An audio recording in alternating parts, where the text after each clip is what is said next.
پښتنو د حقوقو مسله نه ده، د پښتنو د واک مسله ده، د پښتنو د اختیار مسله ده. حقوق چې دي حقوق غوښتونکي دي، واک چې دی واک اخیستونکی دی. سته بې واکه سوی په خپل وطن باندې ته به واک اخلې. په آزاد وطن افغانستان کې دا ټیم توپکمار خلک راغلي دي، ټول وطن یې نیولی دی. موږ له دې سټیجه څخه دا ورته وایو دا د پي ټي ایم د ټول پي ټي ایم موقف او بیانیه ده چې موږ یو هغه څوک هېڅ څوک چې د توپک له زور ده د توپک له لارې په لوی افغانستان باندې راغلی وي، موږ هغه څوک نسو تسلیمولی.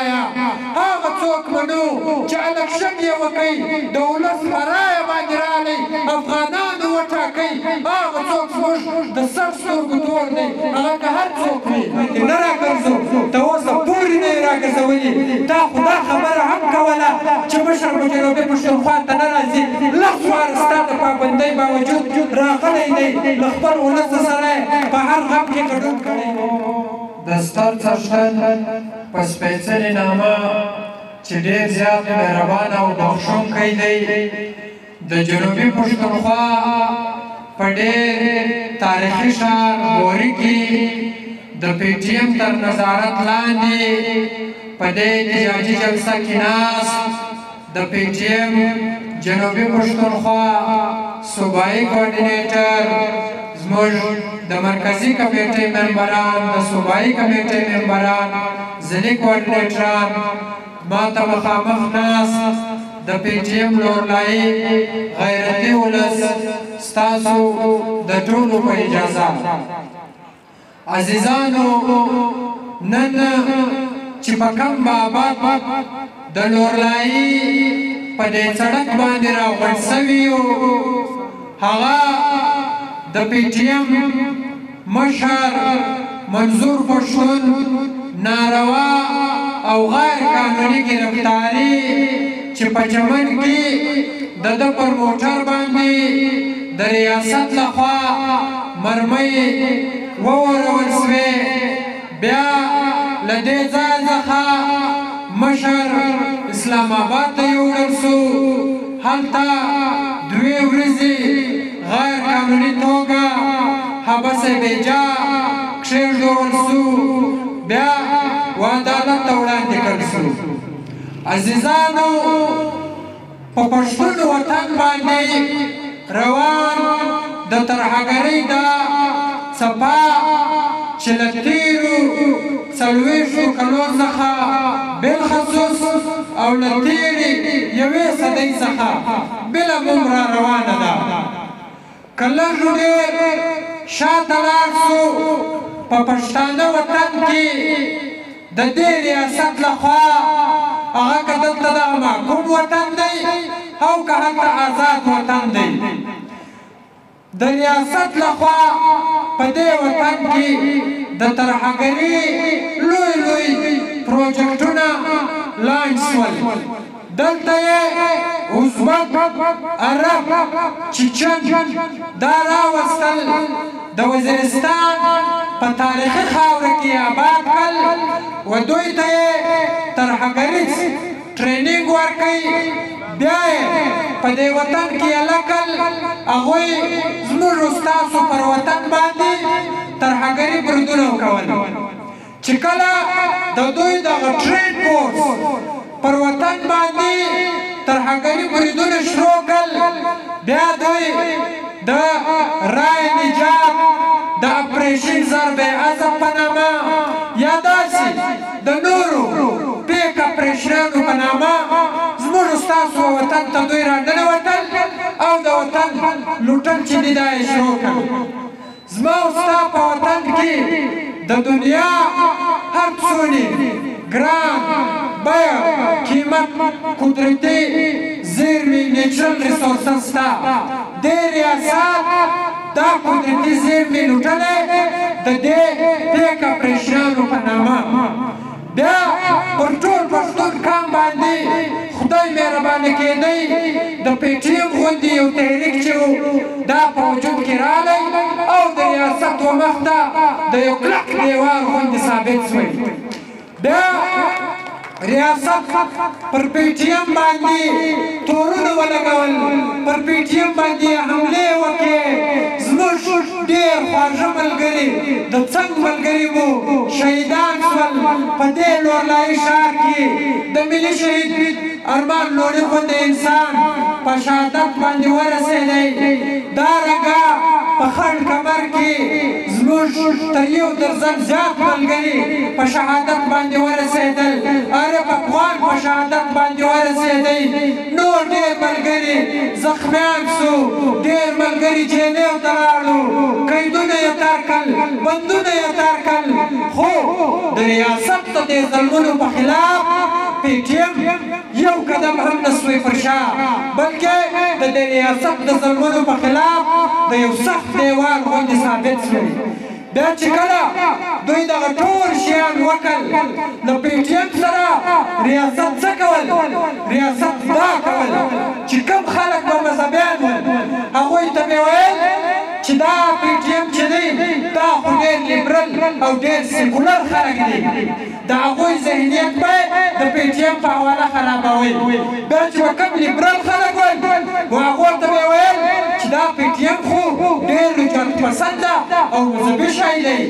چې به کوم وطن دوسته خلک ول هغو ته مې ویل چې دا د را او د انډیس خلک دي. چې به کوم بیا د دې ریاست د ظلمونو خلاف خلک ول هغو ته مې ویل چې دا پی ټي ایم چې دی دا د ریاست خپل شی دی. دوی دغه ټولې حربې استعمال کړې، خو پښتون قام پښتون ولس دا په دا پوهېدی چې پی ټي ایم د لر او بر افغان ترجمان تحریک دی، دا د لر او بر افغان نماینده تحریک دی، دا د لر او بر افغان یو استازی تحریک دی چې په ټوله دنیا کې پښتانه په دې یوه ناره باندې سره وپېژل. بیا چې کله پی ټي ایم د دې ریاست د ظلمو د دې ریاست د ترهګرۍ خلاف ودرېدی، بیا ریاست راولاړ شوی. بیا یې په موږ تاسو کې داسې څه تالی څټي، داسې څه لاسپوڅې پیدا کړل. بیا هغو په پی ټي ایم پسې خبرې شروع کړې. بیا یې پی ټي ایم د دې ولس په نظر کې نه کوي خراب چې دا ټول څه وشول. آخر دوی راولاړ شول. د چمن په پرلط کې و مشر ته لاس ور واچاوه، د مشر پر ګاډۍ باندې سټریټ فایرینګ وکړئ. بیا یې مشر ګرفتاره کړئ. موږ یو خبره کول غواړو او دا خبره ډېره کلیر ده. د ځینو قومونو په ریاستونو کې د حقوقو مسایل وي، د حقوقو مسله یې وي. وروره د پښتنو د حقوقو مسله نه ده، د پښتنو د واک مسله ده، د پښتنو د اختیار مسله ده. حقوق چې دي حقوق غوښتونکي دي، واک چې دی واک اخیستونکی دی. سته بې واکه سوی په خپل وطن باندې ته به واک اخلې. دا د پاکستان په پارلمان، دا د پوجانو تر ګوټو، د پوجانو تر ډیډکشن لاندې پارلمان هېڅ پښتنو ته نشي ورکولی. و دې پارلمان ته پښتانه اویا کاله لاړو، له دې پارلمان څخه هېڅ د خیر تمه نه ده کول پکار. د څه شي پارلمان؟ دا نه دی د ولس پارلمان، دا نه دی د قانونو پارلمان، دا د ترهګرۍ د پیلولو یوه فکټري ده،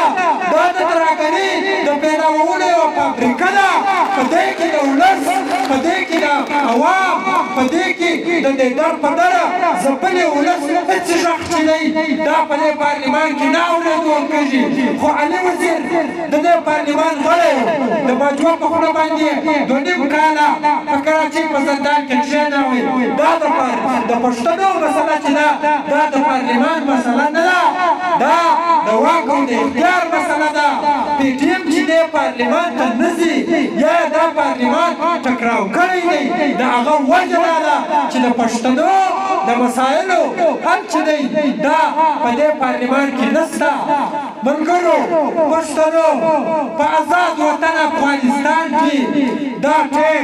توپکمار خلک راغلي دي، ټول وطن یې نیولی دی موږ له دې سټیجه څخه دا ورته وایو دا د پي ټي ایم د ټول پي ټي ایم موقف او بیانیه ده چې موږ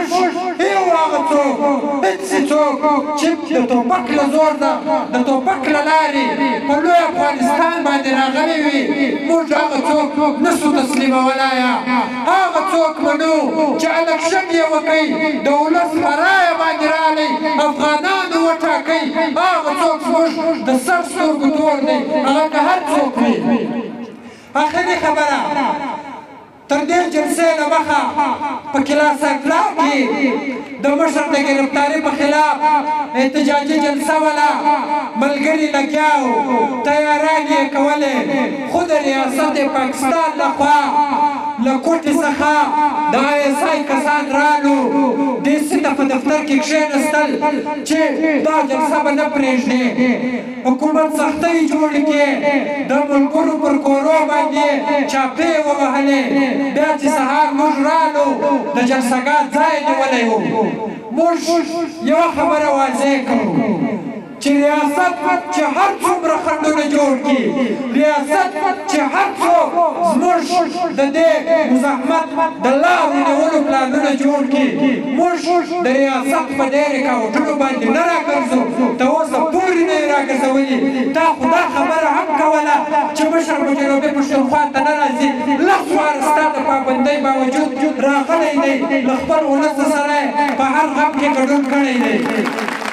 تا خو دا خبره هم کوله چې علي وزیر به نه راځي موږ په خپل وطن کې د پنجابیانو د لاهوریانو او په HQ کې میشت د دې جرنیلانو پر خپل وطن باندې هېڅ نوټیفیکیشن نه منو چې تا نوټیفیکیشن وکړئ چې پلانی به نه راځي بیا به زه نه راځم یا وروره موږ دا نه منو مشر راغلی دی علي راغلی دی بیا به راځي ستا پابندي به ماتوي موږ هېڅ پابندیانې ستا پر دې وطن باندې نه منو دارنګه دوی په کلاس اخلاق کې هم دا خبره کوله چې پر علي باندې پر مشر باندې پابندي ده له دې وجې څخه د کلاس اخلاق جلسه چې وله دا نه یې نه کوله خو بیا دوی ولیدل موږ په هغه ښار کې هم جلسه وکړه هم مو خپل مزاحمتي رنګ ښکاره کړه